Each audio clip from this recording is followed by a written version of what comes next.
Olá, meus amores, na aula de hoje nós vamos dar início à unidade 3, que traz as narrativas de aventura. Embarque nessa! Quem não fica curioso para saber o final e a sequência de uma história? Contadas e lidas há séculos, as histórias de aventura são conhecidas por todos. Na Grécia Antiga, elas narravam as aventuras de deuses e de semideuses. Na Idade Média, os personagens dessas histórias eram nobres cavaleiros. Hoje em dia, essas narrativas são encontradas em livros, histórias em quadrinhos, filmes e jogos. Nesta unidade, embarcaremos nas narrativas de aventura. Tarzan, Mowgli, Peter Pan, O Pirata da Barba Ruiva, Aladim, Ali Baba e os 40 Ladrões são encontrados tanto na versão de filme como na versão de romance. Muitos filmes são versões de narrativas publicadas primeiramente em livro, certo, pessoal? Por isso que, às vezes, quando conhecemos o romance, como ele foi publicado em livro, notamos as diferenças, que tem quando é adaptado para filme. Lembrando a vocês que o filme, eles são feitos por roteiristas, que constroem um filme com base na leitura que eles fizeram do romance, Há muitos filmes baseados em um mesmo romance, mas que são diferentes. Primeiro porque cada ator tem como interpretar, o seu jeito de interpretar as cenas, A interpretação da direção, da produção, da fotografia. Já no caso dos títulos, Piratas do Caribe, A Múmia e Indiana Jones são narrativas criadas para filme. Agora nós vamos ler um capítulo do romance As Aventuras de Tom Sawyer. Diz assim: Tom Sawyer é um jovem órfão que vive com o irmão Sid na casa da tia Polly. Preguiçoso, ele se recusa a fazer qualquer esforço, mas se entrega a todo tipo de aventura. O capítulo reproduzido a seguir intitula-se de Um Talento para os Negócios. Sobre o que você imagina que ele falará? O que é que está passando aí na cabeça de vocês? Quem será que tem talento e para qual negócio tem o talento? Aí diz assim: um talento para o negócio. Sábado estava um dia lindo, mas Tom tinha de trabalhar. Na calçada com um balde de tinta branca e um pincel na mão, ele olhou a cerca à sua espera para ser pintada e desanimou. Achou a vida horrível, molhou o pincel e começou a passá-lo pela primeira tábua. Repetiu tudo outra vez e mais outra. Precisava dar 3 demãos para o serviço aparecer. Ia levar a vida toda naquilo. Viu Jim passar carregando água, tarefa que sempre achava detestável e agora lhe parecia bem melhor. Então propôs: eu vou buscar água para você. Enquanto isso, me dá uma mãozinha aqui. O outro hesitou. Tom insistiu e lhe ofereceu uma bola de gude. Jim ia aceitar, mas a tia Polly surgiu e o negócio não foi adiante.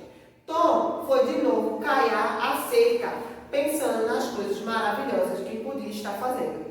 Logo os outros meninos passariam por ali a caminho de brincadeiras. Iam rir dele. Tinha vontade de sumir. Pensou em tudo que tinha nos bolsos e que poderia usar para sugerir trocas. Muito pouco, não ganharia mais de meia hora de liberdade. De repente, teve uma ideia. Pegou o pincel e voltou ao trabalho, bem na hora em que apareceu Ben Rogers, o mais gozador de todos. Vinha alegre com uma maçã na mão, brincando de navio. Apitava, manobrava, fazia os sons do grande Missouro, o maior barco que navegava pelo rio. O menino era ao mesmo tempo o navio, o capitão e as sinetas. Ao chegar perto de Tom, passou a andar mais devagar, diminuir a velocidade, parar, dingalim, dinguilim, encostar no cais, piuí, parar as máquinas, chit. Tom ignorou as manobras de aproximação e atracação do barco. Continuou entretido com a cerca, dando uns retoques. Ben perguntou: você está de castigo, é? Tem que trabalhar enquanto a gente vai nadar? Trabalhar? Como assim? Bom, isso que você está fazendo. Tudo bem, se acha que é trabalho, pode achar. Eu estou me divertindo. Essa não. Para cima de mim, ninguém gosta disso. O pincel não parava, para cima e para baixo, na tábua. Não sei por que não iam gostar. Não é todo dia que um menino tem a chance de pintar uma cerca. Bem, não tinha pensado nisso. Mordeu mordeu a maçã, ficou vendo Tom se afastar ligeiramente, pincel na mão, para examinar mais de longe o efeito da pintura. Deixa eu pintar um pouquinho, Tom. Não posso, bem. Para pintar bem, precisa ser artista. Tia Polly é muito exigente, você sabe. Se fosse na cerca dos fundos, tudo bem, mas aqui na rua tem de ficar bem feito. Aposto que só um menino entre 1000 consegue fazer. Talvez um entre 2000. E quem disse que eu não consigo? Não sou eu, bem, é a tia Polly. Jean quis pintar, ela não deixou. Sid também, tenho medo de que ela se zangue. Eu sou cuidadoso, Tom, garanto. Olha aqui, te dou o final da minha maçã. De coração contente e expressão relutante, Tom passou o pincel. O ex-grande Missouri ficou suando debaixo do sol, enquanto o artista descansava na sombra, sentado num barril, comendo maçã e planejando novos negócios. Os meninos vinham passando um a um, paravam para uma gozação e pronto. Quando bem cansou, Tom deu uma chance a Billy, em troca de uma pipa nova. Depois, John ofereceu um rato morto e ganhou dinheiro de pintar por 1 hora. No fim do dia, Tom já estava na maior riqueza. Tinha 2 bolas de gudes, uma gaita, um pedaço de vidro azul, um carretel, uma chave, um soldadinho de chumbo, um casal de sapos, um gato coalho, uma maçaneta, uma coleira de cachorro sem cachorro, o cabo de uma faca, 4 cascas de laranja. A cerca estava pintada com 4 demônios de tinta. Se a tinta não acabasse, Tom levaria à falência todos os meninos da cidade. Tia Polly nem acreditou. Um trabalho perfeito e tão rápido. Viu só? Quando quer fazer uma coisa bem feita, é uma maravilha. Pode ir brincar, você merece. Mas não perca a hora de jantar e tome um prêmio. Levou até a despensa para escolher. Ele escolheu uma maçã e pegar uma rosca sem ele anotar. Mark Twain, As Aventuras de Tom São. É uma adaptação de Ana Maria Machado, tá? Foi feita pela editora Expedizione em 2005. Mark Twain. O escritor Mark Twain nasceu em 30 de novembro de 1835 nos Estados Unidos. Registrado com o nome de Samuel Largone Clemens, adotou o pseudônimo na época em que começou a escrever textos de humor. Coincidentemente, Mark Twain nasceu no mesmo dia em que o cometa Halley fez suas primeiras aparições e morreu quando o cometa fez sua aparição seguinte, Ave Maria. Interagindo com o texto, página 50. Em uma narrativa de aventura, o protagonista é corajoso, astucioso e inteligente. Identifique o protagonista da história e dê exemplos de como essas características aparecem no texto. Segundo, uma narrativa de aventura costuma apresentar vários personagens. Identifique os personagens do texto, tá? Terceiro, qual foi a primeira ideia que Tom teve para se livrar do trabalho que sua tia lhe dera? Ele conseguiu explicar o que queria? Explique o que aconteceu. Aí vocês precisam usar palavras do texto, tá, gente? 4. Em que Tom pensou e o que fez querer sumir? Quinto, o texto apresenta algumas onomatopeias. Letra A. Identifique e escreve no texto em que elas aparecem. B. Cite em que momento elas aparecem e explique o som que elas reproduzem, tá? 6. Explique como o Tom convenceu bem de que não estava de castigo. 7. No trecho de coração contente e expressão relutante, Tom passou o pincel. O que a expressão em destaque sugere? 8. Explique o título do texto, um talento para os negócios. Na página seguinte, ele vem trazer aqui, elementos da narrativa e a estrutura da narrativa, que vocês já conhecem, esse tipo de estrutura textual, que é o texto narrativo, tá? Que vocês tiveram conhecimento no 6º ano, tá? O texto narrativo. Quando trabalhavam as fábulas, os contos de fada, tá?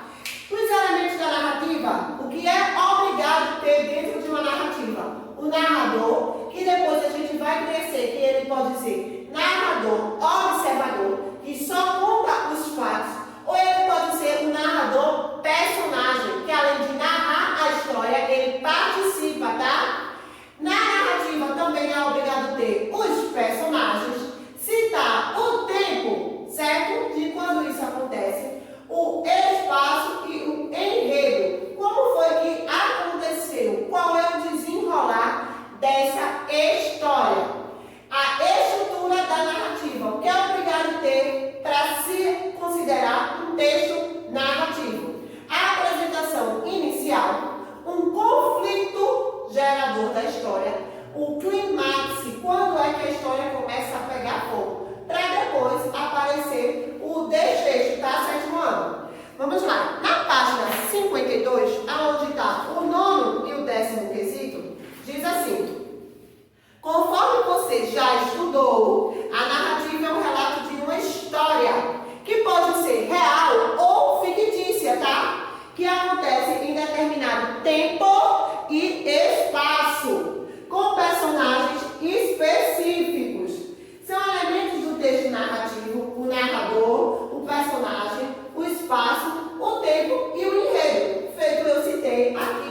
vocês, tá? Considerando essas informações, identifique os elementos da narrativa presente em Talento para Negócios, de acordo com as informações presentes no texto. Elementos da narrativa, tá? Aí vocês vão dizer: foco narrativo, posição tomada pelo narrador ao contar a história. Aí vocês vão dizer se ele é um narrador personagem ou se é um narrador observador. Personagens, seres que atuam no enredo. Quem são as pessoas que participam da história, tá?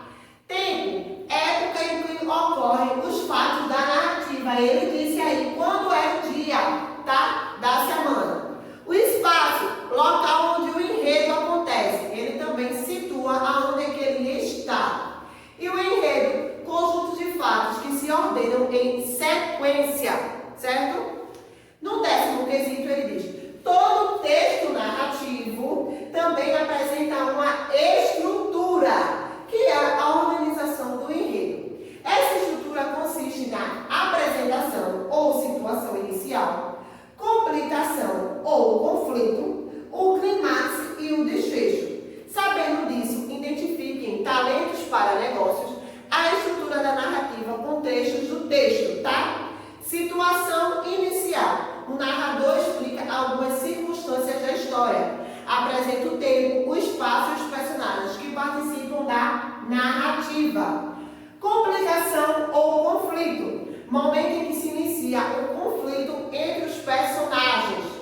O clímax, que é o maior momento, é o momento de maior tensão da narrativa. É quando a história começa a pegar fogo, a ficar boa. E o desfecho é a solução ou não dos conflitos apresentados na história, tá? Lembrando que o romance é um gênero textual do tipo narrativo que vocês estudaram no 6º ano, tá certo, pessoal? Então, no plural, deixarei quais páginas vocês devem realizar. Lembrando que a página 52 seria interessante vocês fazerem no caderno, porque ela demanda de um espaço maior, que no livro não dará, tá? Lembrando a vocês também que devem deixar, após responder as atividades, tirar foto e me mandar no WhatsApp para eu contabilizar a presença de vocês. Ok, 7º ano. Beijos e bom final de semana.